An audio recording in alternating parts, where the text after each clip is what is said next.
سجاول میں پاکستان نیوی کے تعاون سے واٹر فلٹر پلانٹ کا افتتاح کیا گیا۔ واٹر سپلائی اسکیم 2 پر لگائے گئے فلٹر پلانٹ کا افتتاح MNA ایاز شاہ شیرازی، پاکستان نیوی کے کموڈور سید فیصل شاہ، سماجی تنظیم مسلم ہینڈز کے سید لخت حسنین شاہ نے کیا۔ فلٹر پلانٹ سے 700 سے زائد گھروں کے افراد مستفید ہو سکیں گے۔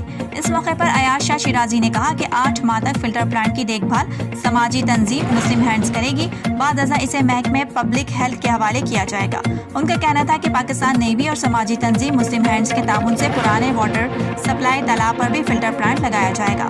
سماجی تنظیم مسلم ہینڈز اور پاک نیوی کے تعاون سے صحت اور تعلیم کو ترجیح دیتے ہوئے کیمبرج اسکول اور 4 اسٹیڈیم تعمیر کیے جائیں گے۔ انہوں نے کہا کہ شہریوں کو تعلیم اور صحت کی سہولیات دینے کے لیے ہماری کوششیں جاری رہیں گی۔